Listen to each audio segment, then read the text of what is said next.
Good morning, everyone. Thank you so much for joining. It's really exciting to have all of you, as well as our participants online. Today, we're having one of our parallel sessions, and this is the third session, which is an expert panel for furthering technology transfer under the Paris Agreement to drive carbon dioxide removal and for effective adaptation. We have a really exciting panel of speakers today. Yeah.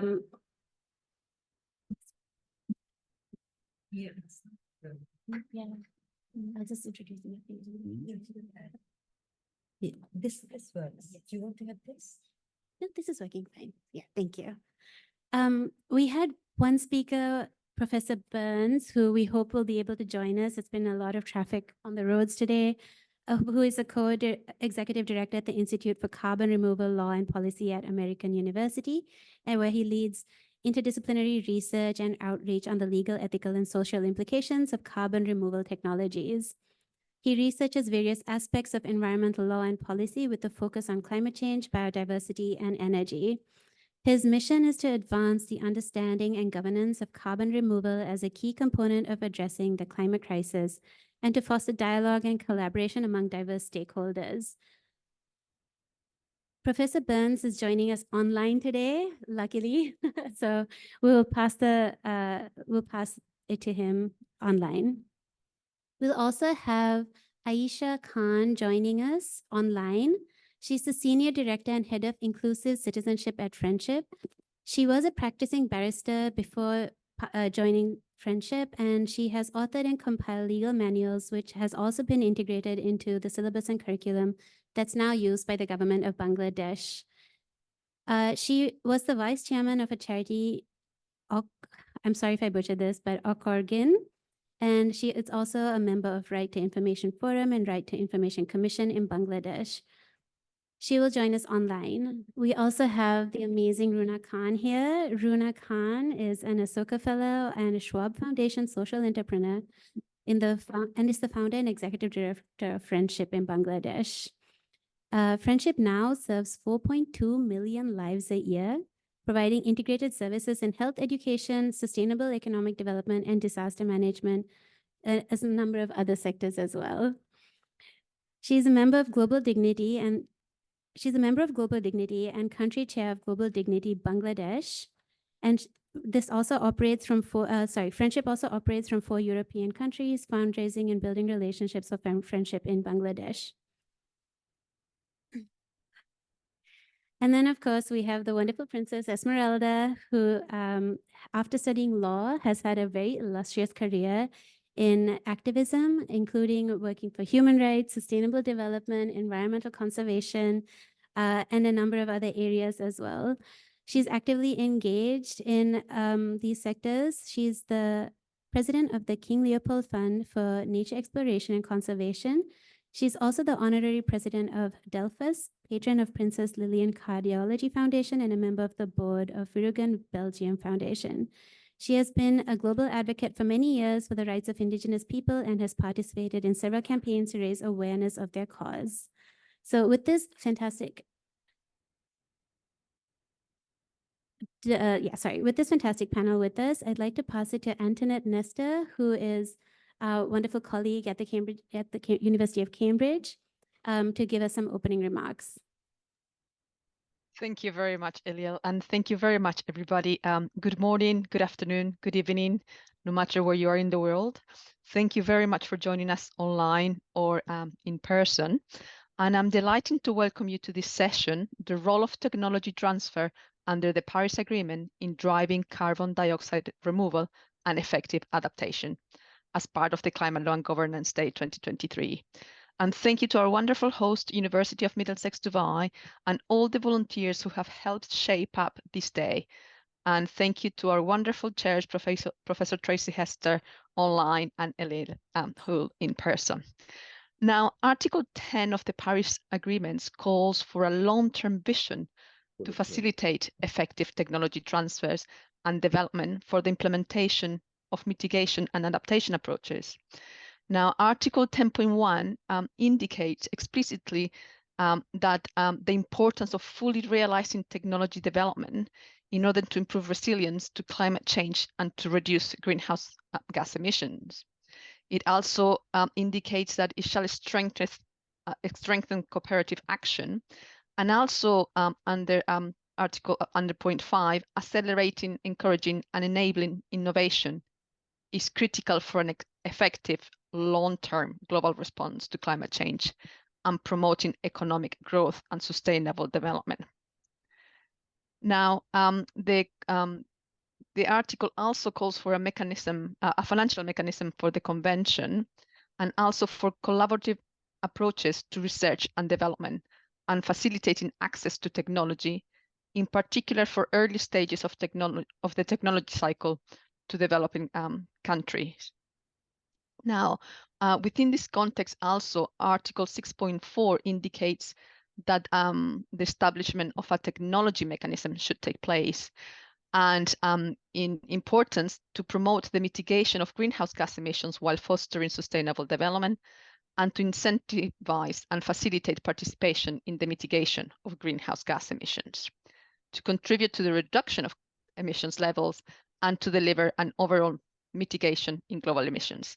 Basically, as we have heard earlier on today, this is a time for action, and now especially it's just this action needs to take place in all areas, and within technology, of course, we have the role of climate interventions.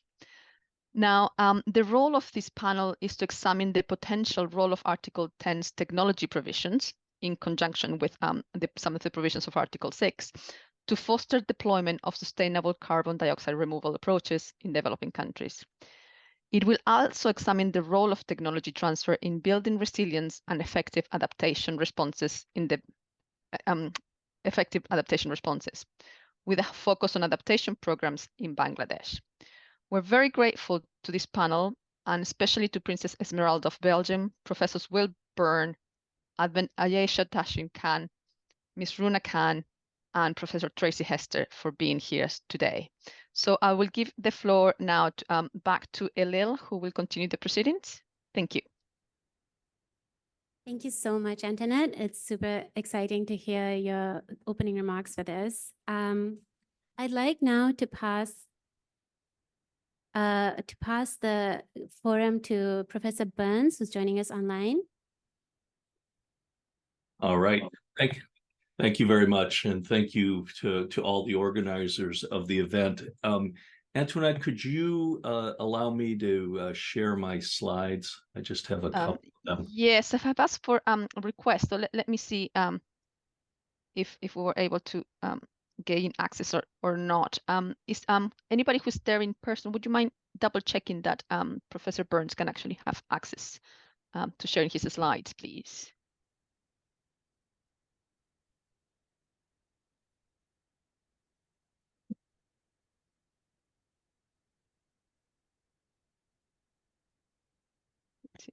Okay, it's okay if Right. not. Maybe I'll just go. Save us time. All right. So according to the 6th assessment report of the Intergovernmental Panel on Climate Change, in order to achieve the objectives of the Paris Agreement, we now need far more aggressive reductions in emissions that we've seen to date. But we also, because we have waited so long, also require very large-scale removal of carbon dioxide from the atmosphere. And indeed, the Intergovernmental Panel on Climate Change and other recent reports have indicated that by the time we reach 2050, we may need to be removing somewhere between 5 to 10 billion tons of carbon dioxide from the atmosphere annually. And by the time we reach 2100, we may have to be removing a whopping 15 to 20 billion tons annually.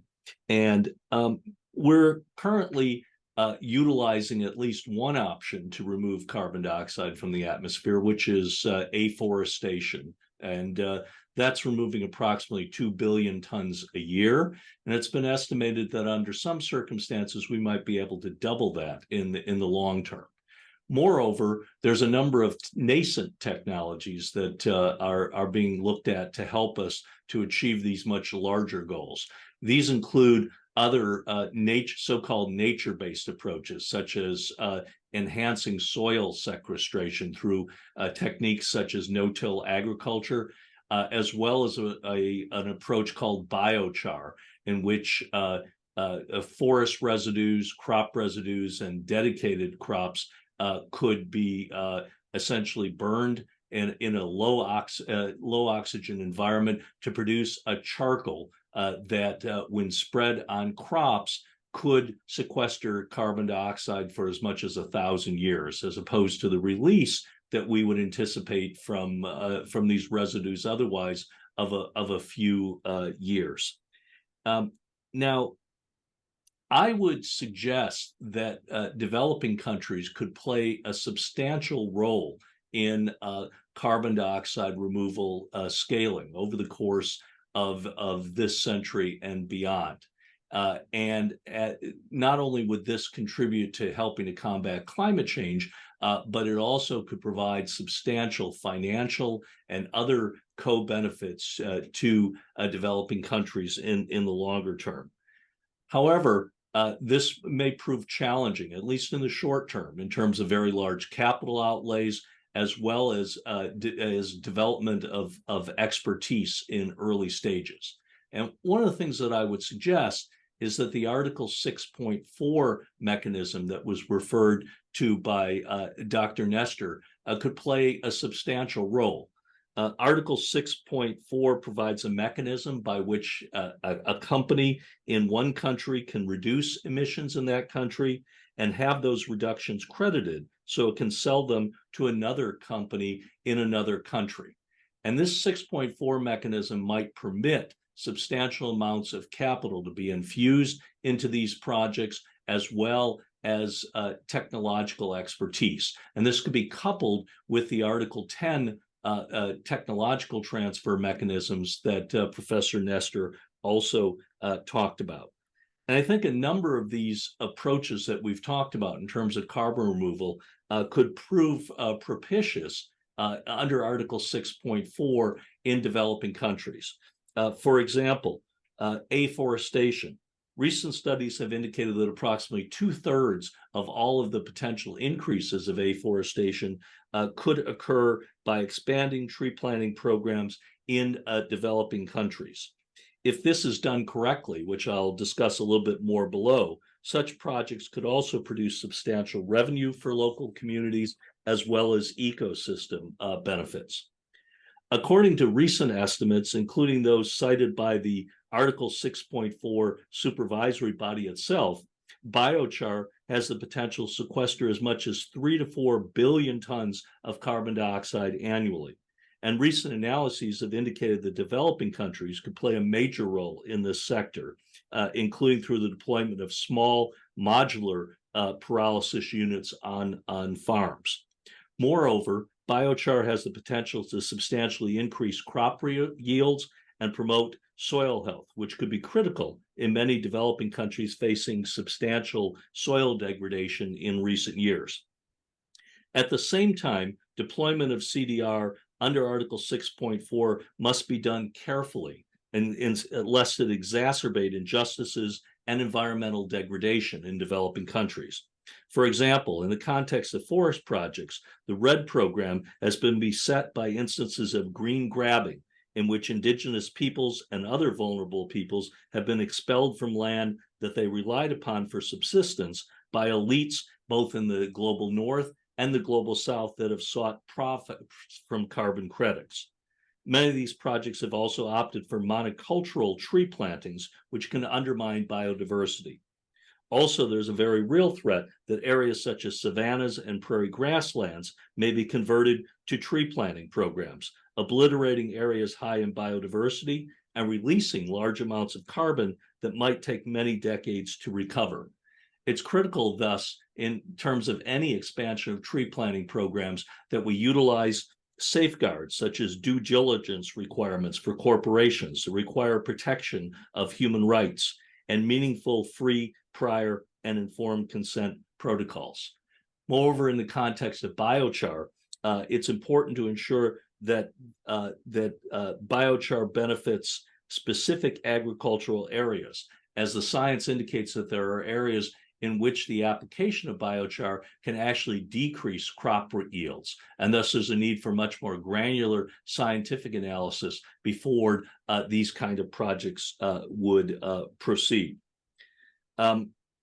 Also, ultimately, in the longer term, so-called industrial carbon dioxide removal approaches, such as bioenergy with carbon capture and storage and direct air capture, may have a role to play in developing countries. Indeed, countries such as Kenya, for example, have already begun to explore direct air capture.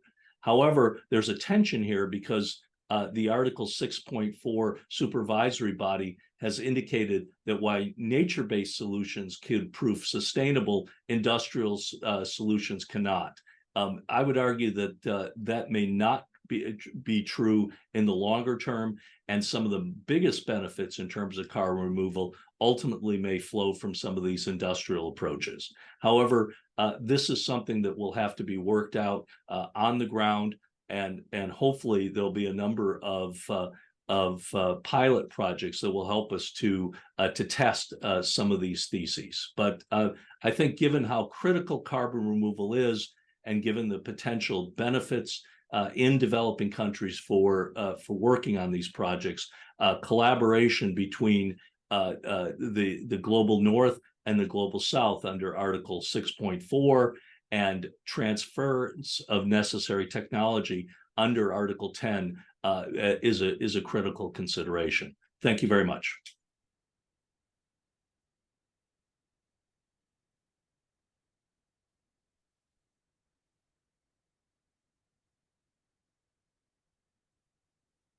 Thank you, Professor Benz. I'd like now to invite Ayesha Khan to take over.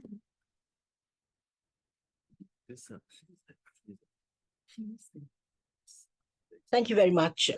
Ladies and gentlemen, esteemed guests and fellow citizens, we are here together to address matters of utmost urgency and global significance. Collectively, we are one humanity trying to put a price on our survival as a human species. Grappling with various innovations that we can leave behind. To leave behind a legacy. To discuss safe pathways, we need to fully acknowledge and understand what is causing the need to create safe pathways. Frequent changing weather pattern, increasing frequency and intensity of natural hazards, rising sea levels are just some of the much mentioned climate change impacts that we talk about.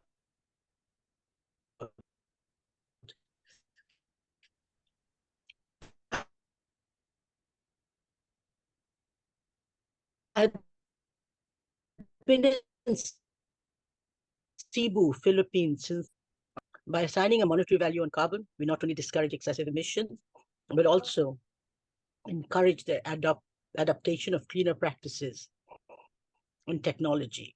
The economic incentives serves as a catalyst for industries to transition towards low carbon alternatives, fostering innovation and sustainable prices. In tandem with pricing carbon, it is essential that we put an end to the subsidization of fossil fuels, redirecting financial support away from outdated and environmentally detrimental industries.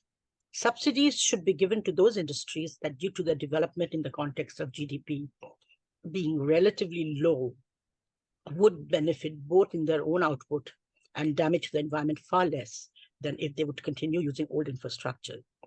This has to be a collective decision based on criteria of the Paris Agreement.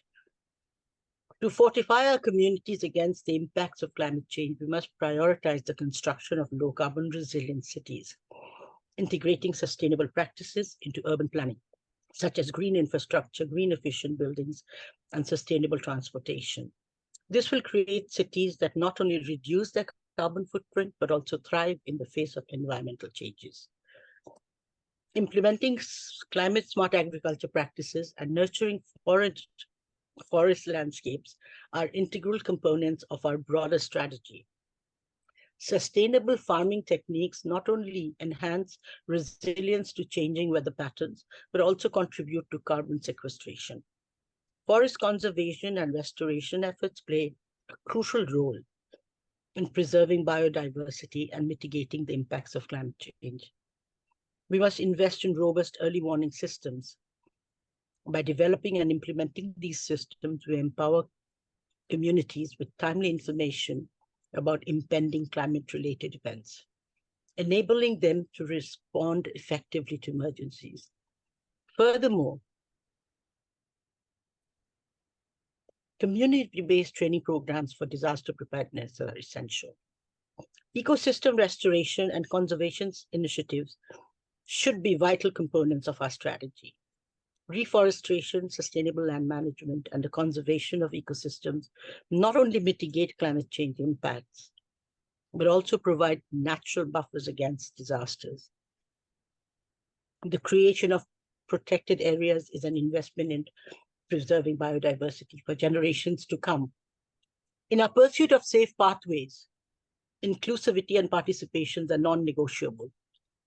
Local communities, especially marginalized groups and indigenous populations, must be involved in decision-making processes. Policies and interventions must be inclusive, considering the unique needs and perspectives of different social groups.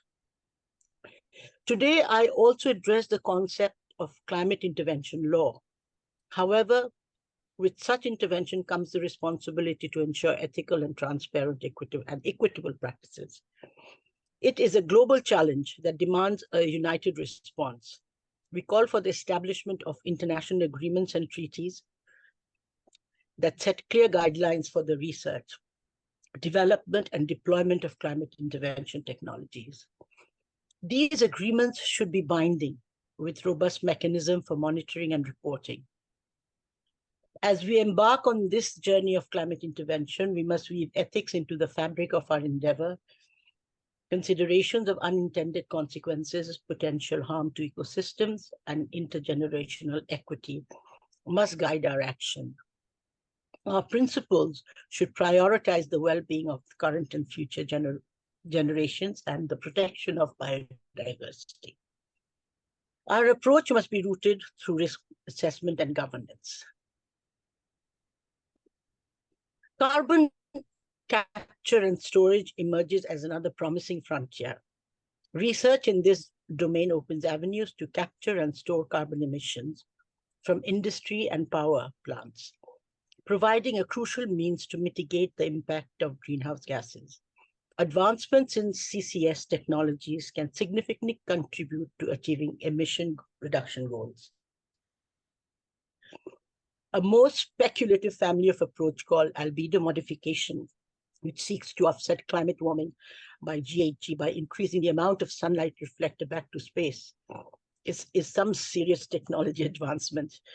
This is where technology is designed to reflect a small fraction of incoming sunlight back to space in order to accentuate anthropogenic changes in temperature and other climate variables. Nature-based solutions presents a harmonious approach to climate resilience, reforestation efforts, as mentioned earlier, and the restoration of ecosystems contribute not only to carbon sequestration, but also to the preservation of biodiversity. I thank you all very much for giving me the time to speak.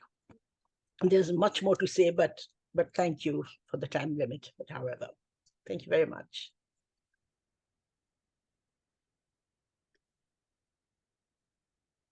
Thank you, Ayesha. And now if Ms. Runa Khan would take the... Thank you very much. And I'm very happy to be here. I'm very happy to be here because I think in today's reality, the reality to bring impact between millions of people, bottom of the pyramid, millions of technologies which are coming out, daily. millions of dollars which are being spent on technological advancements all needs to be actually put together so that these technological advancements helps and upgrades those millions at the bottom of the pyramid. So there are two kinds of technologies happening. One, there is no need to reach the bottom billions with those today. Tomorrow, they will be the market. And those technologies which are for operational in bringing the world forward. For those technologies, deeply, it has to be internalized that there is no way any of these developing technologies can touch upon interfering and bringing more carbon emissions to this world. That is the focal point that needs to be kept in mind in any technological development for bringing the planet forward, taking the planet forward. The second, technologies to be used by the millions so that tomorrow they can be your markets. They can be the markets. They can be as a source of human rights. They can be brought so that there's more equity in the world. So it's two different kinds of technology, actually, that is happening. Let me talk about the second type. The second type of technology also involves millions and billions of people. This technology, there needs to be one or two essential threads. One thread being deeply understanding why the people are needing that technology. How is it helping them? How will it help them to meet their daily requirements, their daily needs, to bring them forward to a world which we are all showing them constantly through technology daily? That's one. Second, are they able to internalize those technologies so as to be able to make them useful to their daily lives? Third is by being able to use them in millions, are we going to cause any harm to the planet? Even if it's a drop, it means something is going to happen when it goes into the billions, hands of the billions. So Friendship has been working with climate change for the last 21 years. Friendship has been working with climate change migrants, areas most impacted, a country 7th in list on the IPCC list, but demographically, the highest number of people to be impacted on the planet as a country. How are we going to bring technology so that mass use can be made so that they can come to a level during their migration, in their run towards daily life, being able to feed themselves, being able to become part of the mainstream economy? They need simplicity of intervention. We who bring the interventions to them must think, is this what and how and why they need that particular tool? I'm sorry, that was just the introduction. Now let's come to examples and come to what is it that we actually, showing some examples of what we do and how things can go wrong. We have, for example, health. So we started health 21 years ago with the climate migrants, ship hospitals to their doorsteps. And then we realized there was not one software we could find which was linking health for climate migrants. It was incredible. This was 2000. And there was not one universal healthcare which was linking climate migrants in health. You know what we had to do? We had to develop our own software. Why? And we are serving 350 to 450,000 people every month with that software. So universities, technologists, academicians, come, let's work together. That then we realize that these people whom we are training at the field level, addressing millions of people, they don't have an mHealth app. How many mHealth apps are there? Mobile apps in the world for health are there? Hundreds. Okay, the Rohingyas came in and we found people coming in from universities like Harvard, bringing in technologies. Nothing was really matching the needs of the communities. So in 2008, we had a very simple software, telemedicine software, you know, an mHealth app, which is what we were using for millions of people. So where is this line that is happening? You know, this billions of world of technology with billions of people, and why is the reach not being able to be internalized? Then we have simple systems like, for example, so Bangladesh, you know, really in this transitional of FET, you know, our energy transition. So we want the goals to be, of course, all, you know, green energy and all that. However, and bringing energy to 100% of the population, that's one of the goals of Bangladesh. And we found that a country having 60% rivers in it, 60% of the country is filled with rivers, okay? Yeah, 52% actually. And we found that as soon as you were taking these, you know, grid systems into these areas, they couldn't work because they were all falling down every few days into the river. Okay, so the grid system was not working. We started solar villages, AC/DC current transformation, building the people and linking them to such a simple technology a child can do in the first world. And this, what happened? The economic jump of that village, of that community, jumped up by over 200%. How? Because here they couldn't even go out because there was no safety security, no electricity. The island was pitch black. And within few months, you had markets in that village where 10 other villages were coming. Shops were open till 1 o'clock at night. Everything was flourishing. One jump, one technological break. So there is this big gap which we need to address. I have 2 more minutes, okay? And well, I can continue for the rest of the evening, rest of the morning, but there are water treatment plants. There are, for example, the housing that we do. People are coming in, and then there is one other thing I must mention, which is the pilotitis of projects, which we have to be very scared of.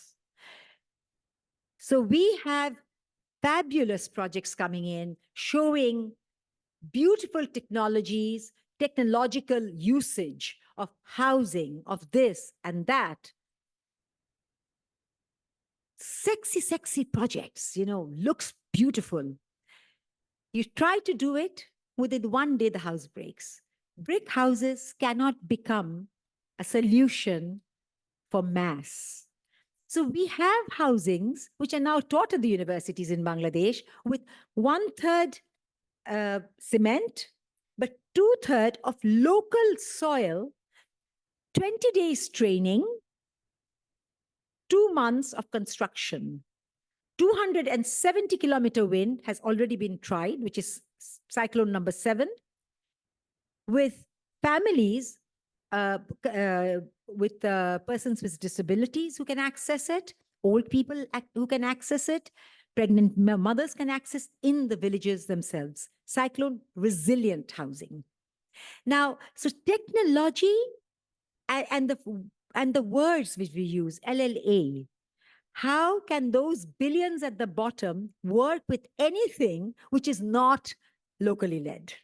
Locally led adaptation shouldn't be a target. It's the methodology of reaching targets. And it's the same for nature-based solutions for the planet, as locally LLA is a concept for the way of working, a working tool. Nature-based solutions is the tool for the world to exist tomorrow. So these are words which shouldn't be great words. These are words which even people here at the table needs to internalize, because those are the basic ways of survival and of development. Thank you.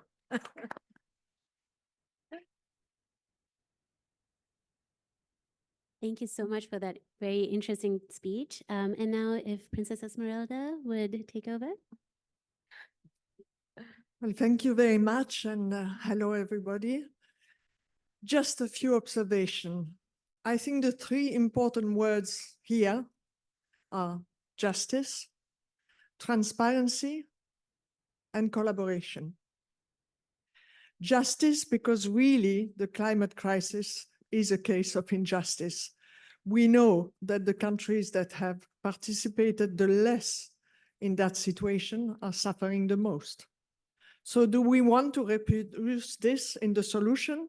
Do we want again to have all the technologies, all the resources in the global north and not share it? We have just witnessed that in the health crisis when the pharmaceutical companies didn't want to share the pattern. So are we going to do this again?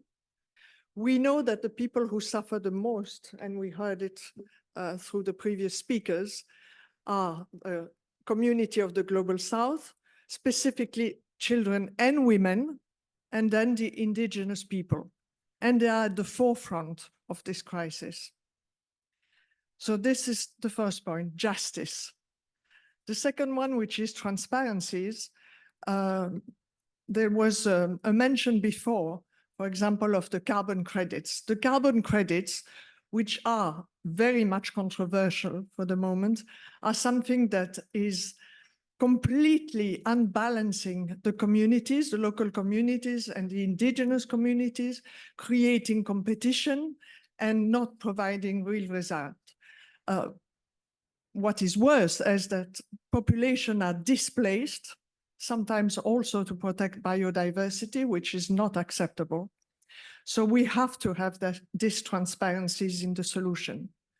Then collaboration, and that has been illustrated so well by Runa, is that we have also a lot to learn from local communities. They have an incredible knowledge of real practical concrete solution.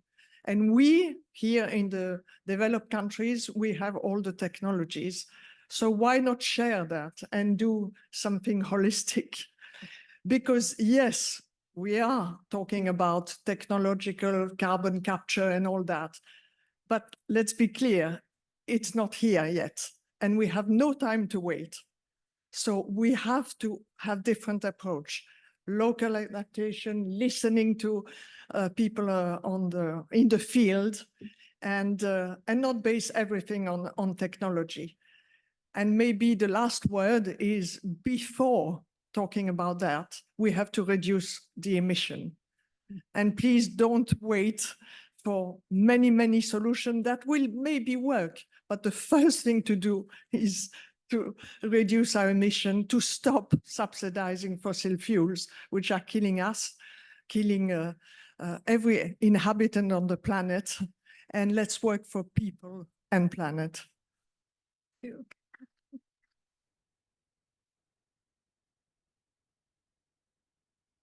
Thank you so much. We've had such a wide range of ideas and perspectives brought to the table today. We've seen how the legal mechanisms around the Paris Agreement allow for the flow of technologies from the north to the south. They do also provide and encourage these technologies to be developed using local knowledge, creating technology based on needs. And I think those points have been very much emphasized with today's panel. We've seen how technology has been developed and some of the challenges around it, how sometimes implementation has actually created problems in the communities that we are trying to serve, in that, if I can use that word, or trying to assist. We've also seen the technologies that are developed that don't actually address local needs can just become this imposition, a layer of some type of assistance that actually what it does is just drive people further away from the homes that they live in. The types of risks that they face can be increased. And so we do see that technology has to be developed with care and really developed in partnership, or preferably even developed from the global south. So with these types of ideas in mind, I would really love to introduce Kazi, who will join us as a discussant. So Kazi is also quite a well-known person. He is currently the Senior Director of Strategic Planning and the Head of Climate Action at Friendship. He has led the team to respond to climate change adaptation, mitigation, and disaster management in Bangladesh, and he has an amazing profile, has worked with a lot of people on the panel before. So I'd love, Kazi, if you could provide a few thoughts on what you've heard today, and then we'll move to question and answers.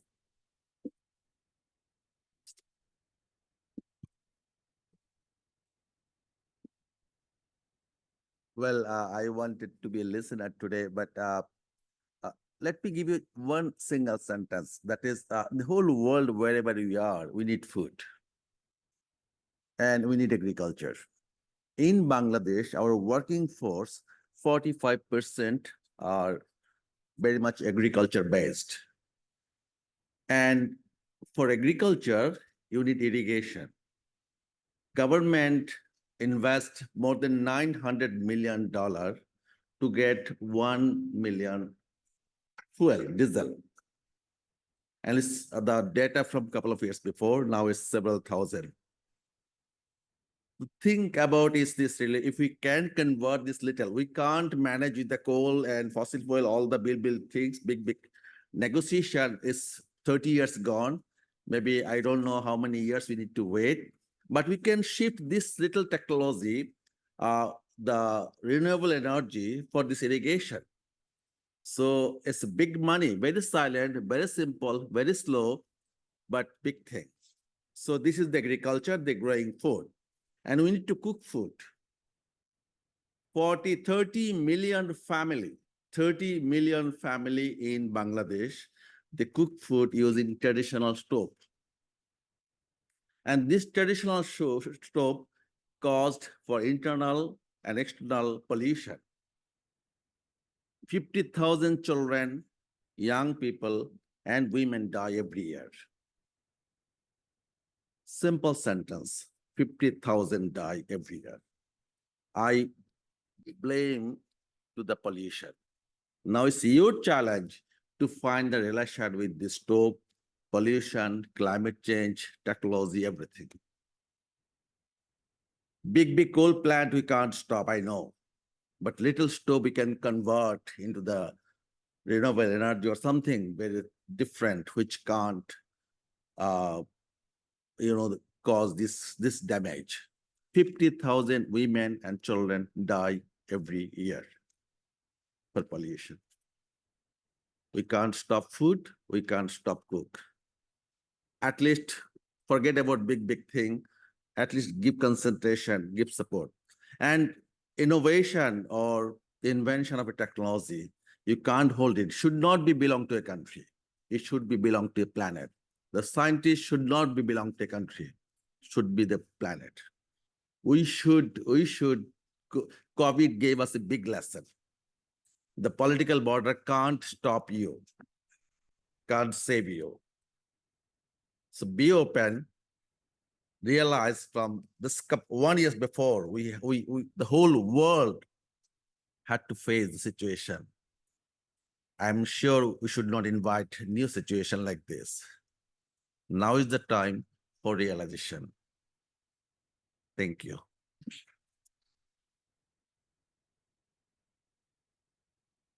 Hello, I'm sorry for not introducing myself earlier, but I'm a moderator of this panel session and I go to Middlesex. We'll be hosting a short Q&A session. We have about 18 minutes. And if you have any questions, I can head over and pass the mic to you. And people who are participating online can also ask questions through the chat box, and I'll also be reading out your questions. Any questions for the panel members?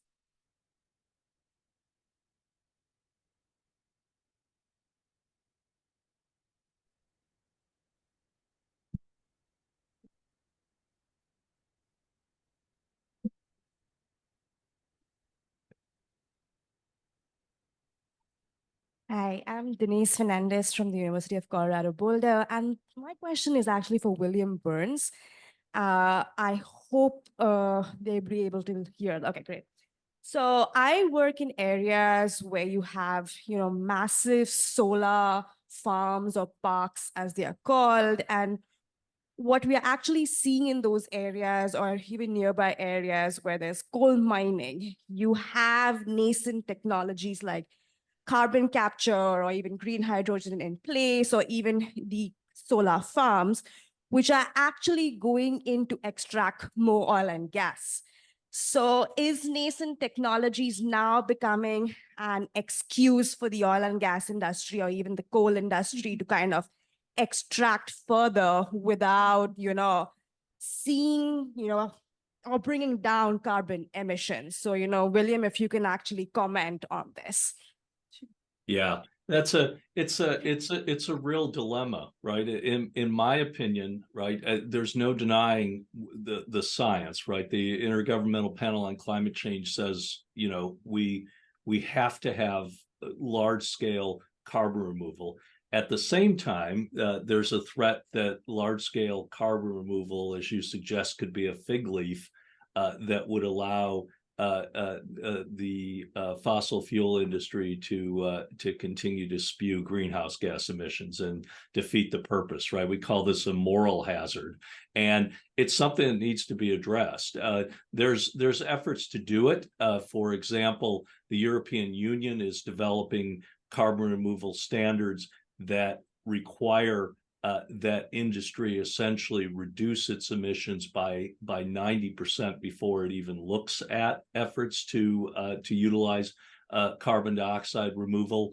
Some of the voluntary standards also require that companies that are seeking to achieve their net zero commitments with carbon removal wring out all of the possible emissions reductions before turning to carbon removal. And so this is something that's going to be critical for us to ensure is operationalized. I think it's going to ultimately have to be legal mandates, and then we're going to have to focus carbon removal in for the most part in hard to abate sectors, things like steel and aviation, for example, to some degree agriculture, where it's very difficult to totally zero out greenhouse gas emissions. The role of carbon removal will be particularly important in those sectors, but in other sectors where they can move very close to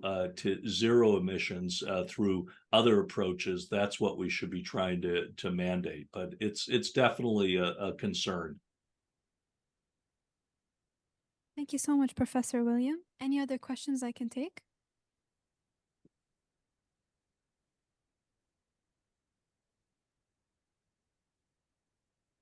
Hello, good morning, everyone. Thank you very much for the presenters for very interesting and insightful discussions. I'm apologize that we came in late to the room, but I was very interested in hearing more about the concept of climate intervention law. I don't know if that was discussed before I joined, but whoever in the panel was addressing that as in the program, I'd be really interested to hear.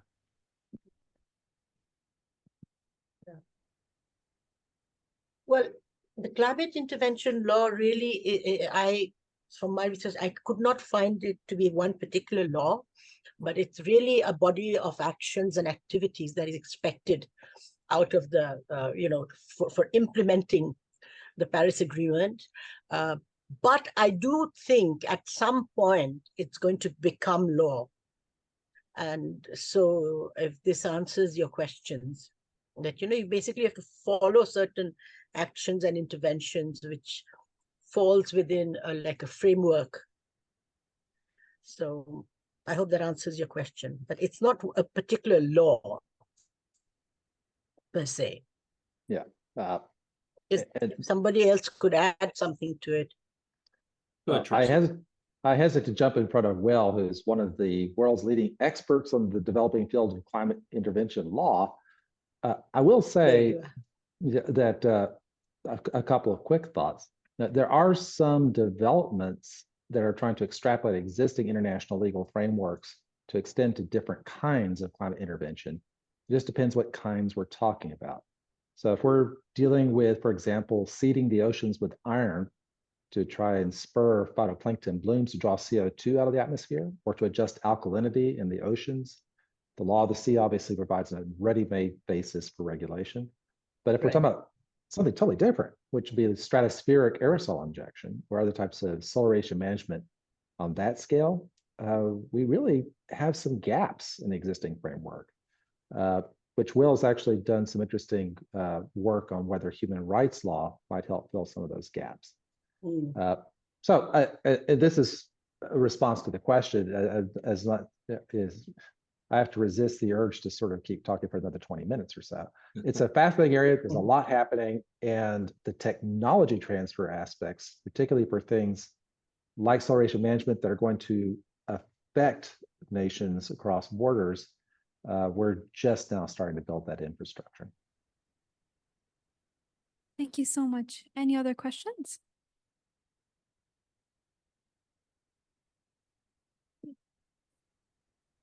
The last question actually kind of made me think a little bit about this. And I was wondering if any of the panelists could share some ideas about, is it possible that the law is getting outdated? And if the law was developed based on the technologies that we knew at the time, then these new technologies that are emerging are also bringing out new issues for us. How do we balance the rights of vulnerable and traditionally marginalized voices? And where does climate law, I'm using it as a broad term, but laws around climate actions provide that type of protection? I'd be really interested to hear some ideas. May I say something about this?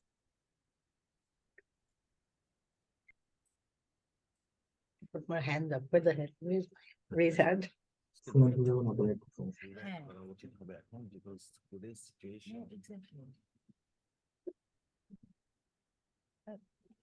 Yeah, go ahead. Sorry. Go ahead, Ayesha, and then. Yes, Ayesha.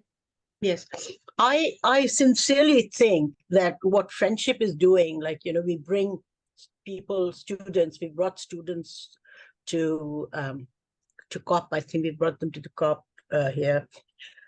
It's essential that people, instead of people like us, okay, we're academicians, we're practitioners, but we really need to bring people from the field to Paris. We really need to bring people from Kenya to Dubai, and they need to speak, and they need to advise us and policymakers about what should be done and what it is that they need and how they have survived all these years. So this really is, I think that is really going to be a big learning curve for everybody who's working so hard to improve our world, the earth. Thank you. Yeah, I would like also to say something. There are many developments, interesting developments for the moment. And one is the possibility of having ecocide being an international crime. It's been discussed in about 30 countries for the moment. It has just been decided at the European Parliament that it will be part of the European laws. And many countries, for example, in South America, have already the rights of nature in their constitution, which is that a river, a mountain, a place has rights. And when it is damaged, people have to pay consequence. But of course, to have ecocide as an international crime would add the deterrent for companies destroying the environment, doing absolutely long-term damage, will risk to go to jail. The CEO of a company or a minister might go to jail, and that might be a deterrent that will stop the most damaging crimes, whether it has an effect on the climate or nature, and obviously people, because it's always linked, as local communities are suffering the most. I think that's a very, very interesting and excellent point. And all of them, you know, with technology coming in, just to put it back into, with AI coming in, there is so much talks on ethics and values and morality issues, et cetera, I mean, even the thing on climate migrants, whether you become a climate migrant or not. 1951, was the convention made for the to term them as not as refugees. And people are still quoting it that climate migrants are not they're not refugees somewhere, just because in 1951 it was said. So I think revisiting all the laws has to be done. Even the way, because there is, I push you, that's one, and I abuse you through the technology is another. Both abuses, so how can this abuse also be part of that? All these need to be revisited and has to be done very, very quickly. And if something like Stop Ecocide, that movement can be brought to the forefront, it will still not stop companies. It will still not stop decision makers from doing exactly what they want to do. But I tell you, they'll be very scared. And that by itself is a good start, So thank you for bringing that up, Esmeralda. That's really, really, really something that we are all supporting, all part of.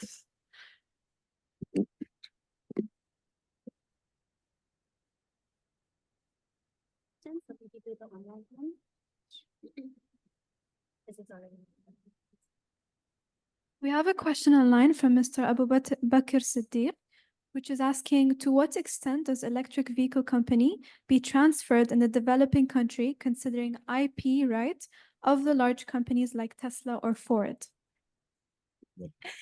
Let me tell you something a bit funny here, and then somebody can add.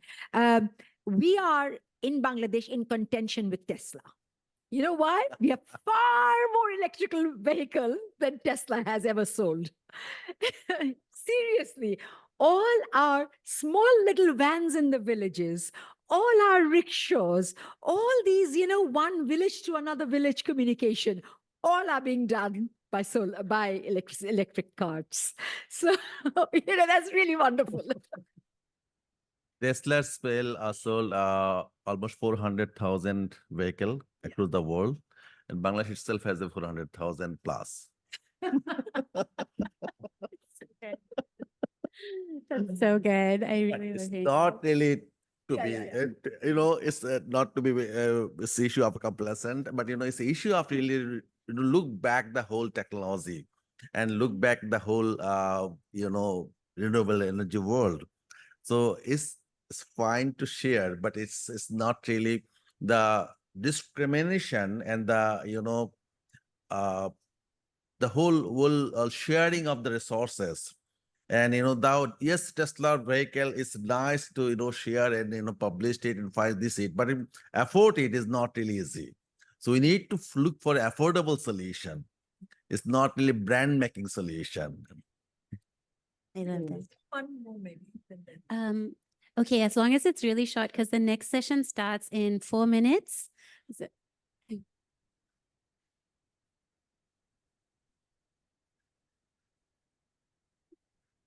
For pilot application of green procurement. So in that case, have you received any support from the government in all of those technology that you are sharing? Because that could be a potential piloting for government to procure, because the problem, we did a problem analysis in Bangladesh, and they said that the market is not ready. And you are telling us right now that you have a market. So in that case, have you, if you want, please join us at 2:45. The CEO of the Public Procuring Authority of Bangladesh is one of our experts. Thank you very much. We have to go to COP, so we will not be here, but it'll be very interesting because Bangladesh is trying. We've set up this A2I whole ICT technologies transfer, and we are working very closely with them. We have technologies, they have technologies. It's a question of still trying to bridge the gap, as so many things in the world. Thank you so much. Thank you. Thank you, everyone. Thank you for joining us. Thank you so much for being here online and in person.